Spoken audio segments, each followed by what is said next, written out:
Okay, so now we're going to carry on solving another rational equation. And it's just to kind of consolidate all those big ideas together with a little bit more of a complicated example. Okay, so again, we'll start with this big question here.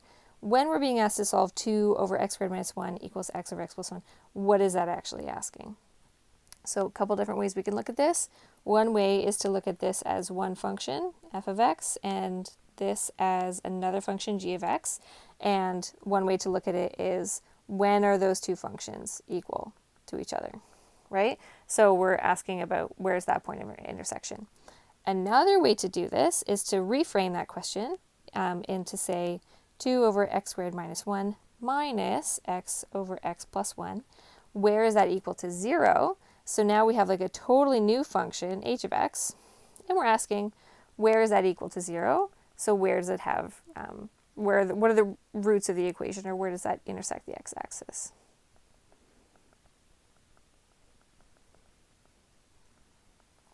Okay, so again, 2 different ways to frame this problem, like one way to think of it,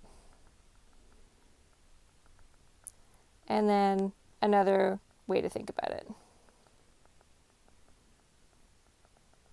Okay. So it doesn't matter which way you do, but if we tackle it the second way, then we can do the same thing every time, which is a cool thing to do. So you don't have to think of every example as being different, because really every example is just the same kind of thing over and over again. We are going to use all the same kinds of strategies. So I can start there. Let's go ahead and do that. X squared minus 1. And then we're subtracting this term, so now we have 0 on this side. Beautiful.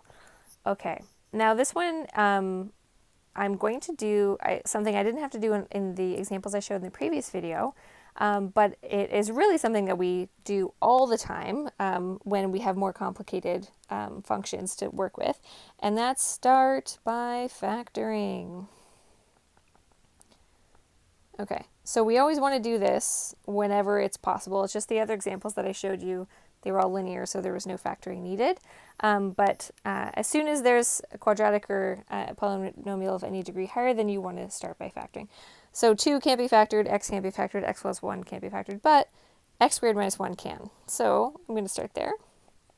That's a difference of squares, so this is x plus 1, x minus 1, and then this is x plus 1. The beauty of doing this first is, number one, you can state your restrictions really easily, and you won't forget anybody. So because we can see that this x is now, we have 2 factors here, so we can say that x can't be positive 1 or negative 1. Okay, so it can't be either of those 2 values. Okay, the other thing that's nice about this is that we can see that we already have a common factor, so we really only have to multiply both sides by x minus 1. We really have to multiply the right-sided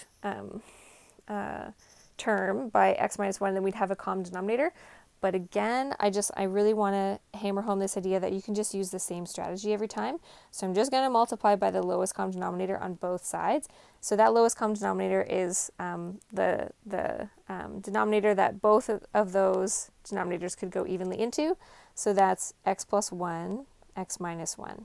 Okay, so we're going to multiply by that on the one side, or on the one term rather, and on the other term, because it's the lowest kind of expression that both those denominators could go into.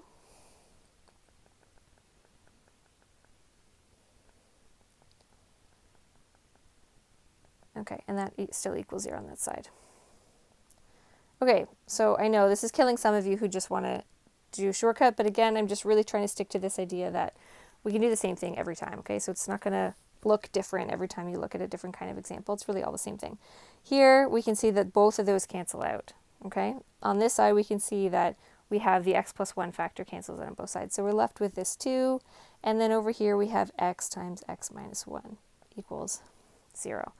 Nice. So again, we're so happy because we're left with a polynomial expression, or equation rather, and we like polynomial equations because we can solve them. So now we just expand. So this is x squared plus x. And now we can, there's no simplifying I can do, so I'm just going to rearrange this equation. I'm actually going to put I should leave it like this. Okay, so yeah, I'm just going to put my x squared term first. Okay, so I can't solve by factoring, or can I? Let's try.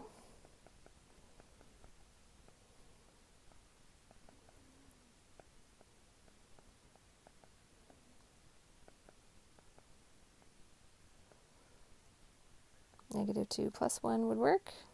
Cool. Okay, awesome. So this is really nice. So we can see x is -1 or x is +2. These are our two answers. Okay, so this is really cool because we not only was it a nice, neat solution because we were left with integer values for our answers, but it didn't take us that long, and the process was the same. And now it requires that we look back at these restrictions that we stated at the beginning, because I hope you can see that one of our answers is not admissible because our function is undefined there. So because it was not allowed that x could be -1 because of this guy right here and this guy right here, then we know that this is actually inadmissible. So in the CEMC side, they call that an extraneous solution. So it's not actually like a valid solution that we're going to use. So we're just going to disregard it. And then we have x = 2 as our only answer. So again, let's look at what this looks like on Desmos. So I'm just going to nix those.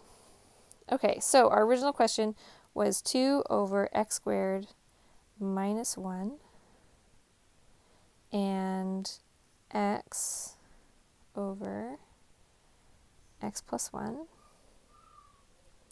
And our question was asking us where are those two functions equal to each other. So we can see one answer happens when x is 2. Awesome. And then you can see that it kind of looks like they approach each other here. But actually, as we zoom in closer and closer and closer, I hope you can see that they don't. And that's because so same thing over here, I'll just zoom in so you can see. So they don't actually intersect there. So we really only have this one point of intersection, and I can just zoom out so I can prove that to you, that there's no other places where it appears to cross. That's because we have an asymptote there. So if we have x equals -1, then you can see it. It's kind of small, but you can see that this asymptote is here now. So when x is -1, we have both of our functions are approaching that asymptote. So they obviously can't intersect each other there because neither of them is ever really reaching that asymptote. Okay, so that was one way to look at this problem, was to look at those two separate functions and then to ask ourselves where they meet. Another way to do it is to look at these two expressions on the same side of the equation. So we subtract one of those terms and bring it over to the other one. I'm just going to turn those guys off for a second. And so now we have this new function, h of x, like is what I called it before. Okay, when we subtract one of those terms over to the from both sides, and so it ends up on one side. Then now the question is different. We're not asking where two functions meeting because we only have one function. What we're asking is where is that function equal to 0? And you can see it happens at 2 when x is 2. Okay, so again, just trying to hammer home that idea that no matter how you solve this problem, whether you solve it as a point of intersection problem between two functions, or you create a new function by bringing all the terms over to one side and you look for its zeros, you're going to get the same answers. Okay, so you're going to get, in this case, x = 2 is our only answer because we have an asymptote at -1. Okay, so some big ideas. Let's kind of pin those big ideas down.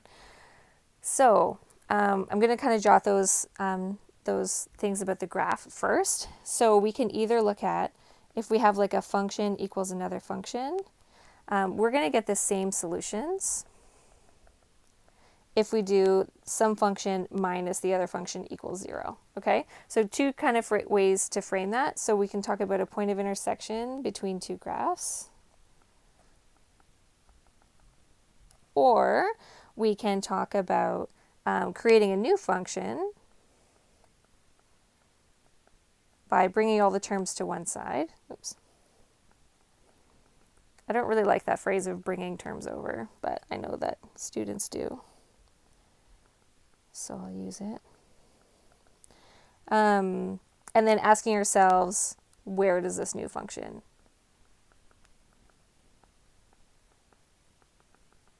equal 0, i.e., where does it cross the x-axis?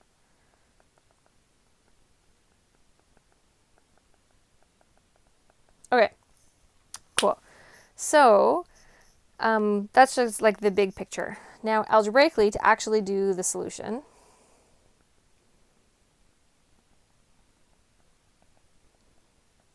we always do the same thing. So first of all, if you can, always, always, always, just like in grade 11, start by factoring. And if you can, like, simplify. Like, if you can cross out any common factors in your first line, go for it. It'll make the rest of your life so much easier.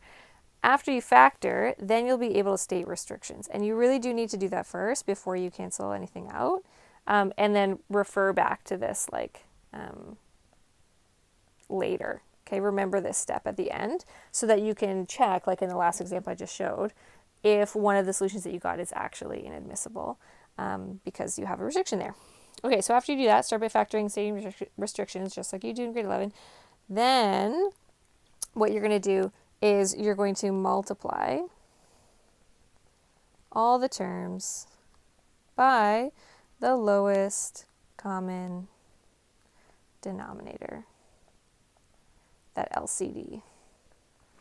And the whole point of that is so that you obtain the goal of that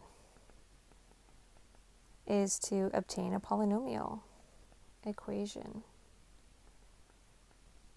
which is a really nice thing because you can solve it. Oops. Okay, so then once you do that, you have a polynomial equation, you're going to solve it.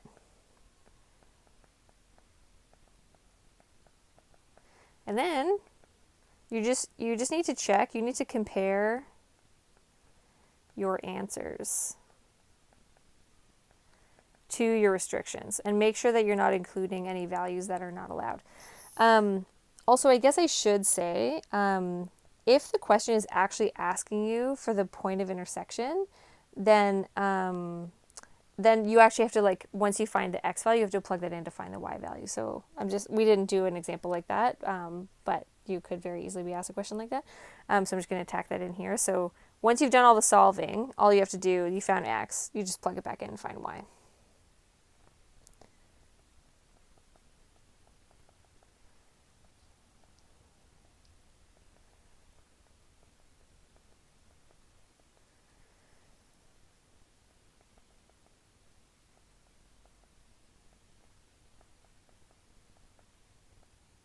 All right, great. Okay, so those are the big ideas. Now, in the next video, I'm going to show you some word problems, some different types of word problems that you could face when you're looking at rational